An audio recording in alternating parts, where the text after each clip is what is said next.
చూసి అమ్మ పేరమలేవి నువ్వు కొడుకు నేను బొమ్మరిస్తున్నావు నువ్వు ఒకటి నేను పంపుతున్నావు నువ్వు బాధపడేది కాలం లేదమ్మా చెప్తున్నా మారుస్తావా తీరుస్తావా నాయన అమ్మా నేను ఆ జీదైతే ఆడుస్తాను నీ జీదైతే నేను తీస్తాను తల్లి బాబు ఆరుగురు కొడుకులు పుట్టే ఆరుగురికి పెళ్లి చేశాను వాళ్ళ రాజ్యాలు వాళ్ళు చక్కగా ఏలుకుంటున్నారు ఆరుగురు తర్వాత బెజవాడ దుర్గమ్మకు మల్లికార్జున పెళ్లి చెప్పాను ఆవిడ కాపురం వాడు చక్కగా ఏలుకుంటుంది ఆరుగురు తర్వాత పంటలు పుట్టే ఆయకంకాన నేల తమ్ముడు వెనకలంకాన వీరెద్దు తమ్ముడు ఇంటనున్నాడు వీడికి ఈ కొడుకు విడిగా ఉన్నాడు ఆడింటి పైన గొడవలు పెద్ద మీద ఎత్తున్న పెద్ద మీద గొడవలు ఇంటి మీద పెళ్లి చేయాలని నా ఆరుగురు కొడుకులు కూడా నిలబడి రాజ్యాలండి ఆడవారి మంగని నేనైన మంగని మాట్లాడిపోతే అన్ని బాగా ఉన్నాయి కానీ ఆడవారికి అన్నం ఉండేదని మాట విని మాటలో మనం మాయమైపోయాడు ఎక్కడ పోయాడో ఏమీ లేవు నా కట్టుకు చూడగా ప్రాణం రాలేదు అని ఎప్పుడైతే కన్నదల్లి పేరం చెప్తుందో నారదు అన్నాను అమ్మోయ్ ఏమిటి నీ రావణబాబు కనపడలేదా అయితే నీ వల్ల కాదు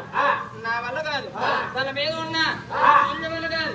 ఆయన మీద ఉన్నా ఆయన వల్ల కాదు అయితే ఒకరు వల్ల అవుతారు భూమి మూలకాల పుట్టక ముందు వాటి మీద బెజవాడ పుట్టింది అలా ఎప్పుడైతే అయినా పిలిస్తే ఆవిడ పిలిస్తే వస్తారు రాకపోతే నీ రావణబాబు ఎక్కడ ఉంటాడో తెలియదు అంటే అప్పుడు మన ఏ పుట్టకు మొక్కితే ఏమవుతుందో ఏ చెట్టుకు మొక్కితే ఏమవుతుందని తల్లి పెదమ్మదేవి అలా పుట్ట బుద్ధి పోయిందా అమ్మ దీపు దీపు దీపు